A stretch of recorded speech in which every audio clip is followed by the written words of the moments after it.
What's up guys, Jeff Cavalier, ATHLEAN-X.com. So today I'm going to show you the fastest way to build your rear delts. And guess what we're not going to do? We're not going to use a light dumbbell like this and do a reverse fly. And there's nothing wrong with the motion because we know that the function of the rear delt is to get that arm back behind our body. But if you always do it in this straight arm fashion, which I've actually talked about here on this channel before, you're limiting the amount of activation of the rear delt. You're limiting the capacity of the rear delt to actually perform the lift.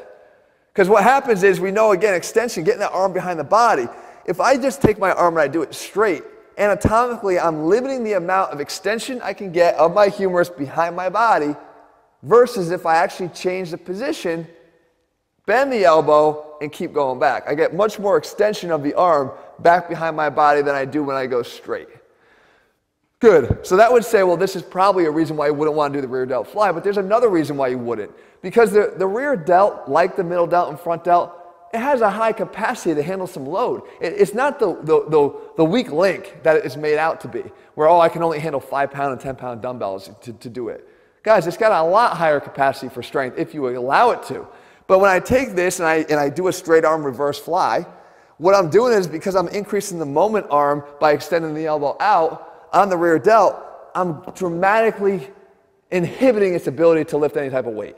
Because it's very difficult. This 5-pound weight gets heavy when I lift it out straight like that. So what we do is we don't worry about keeping it straight. We want to get into a bent arm setup. And the best way to do this is actually with the classic back exercise, and that's the seated row. No doubt this exercise will build your rear delts as fast as possible because we're going to be able to load it appropriately. Now, there's a few things you're going to have to do though. If I were to get into a seated row setup here, now this is different than what you might see at a gym where you have the plate, you can put your feet on it. But this is what I have to do here. This is my counterforce for my feet. The fact is, we need to choose the right attachment because a lot of us will go and we'll use this, right? And we take this and we go and we pull, and we might feel a little bit the next day in the rear delt, but we're doing this as a lat exercise. And of course, it does train your lats because you're getting a good stretch on your lats out here, and then pull back, adduction of your arm into your side. The issue with this is the handle.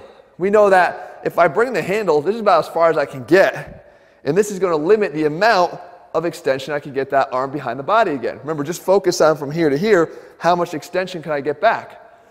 If this handle is used, we're going to get stuck here. Now, you might say, well, just use a straight bar. All right, well, if I use a straight bar, instead of being stuck here, right out here, now I can get to about here. But what this doesn't solve is the secondary issue here, and that is the fact that it still keeps our elbows tight to our side. And I mentioned this being a lat exercise. The more tight to your side your elbows are, the more activation of the lats in favor of the rear delt. The way that we want to get our rear delt to take over here and do as much of the work as possible is to get those elbows out high. Get out of adduction. Get out of what the lats do. Let the rear delts do the extension of the arm. So what we do then is we add the long bar attachment. That's just going to get us the best effect because the long bar will allow us to grab out wider, which is going to take our arms away from our body here out of adduction. All right, so this is what it all looks like when we play it out for real. We obviously have a lot heavier weight than anything we would handle in some rear delt fly setup. We sit up nice and tall, arms are out wide, and we're going to try to get this upper arm back as far behind our body as possible. Okay? And again, the elbows are high. They're not tucked in down here. They're high.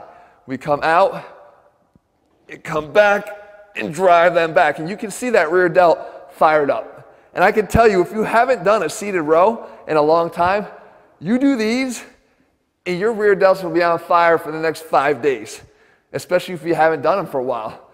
And I'm not saying you're not working your back here. You can see every muscle in my back working. It's just that preferentially, because of the elbow placement and because of our focus on getting the elbow back behind our body into extension, we're really making the rear delts work here.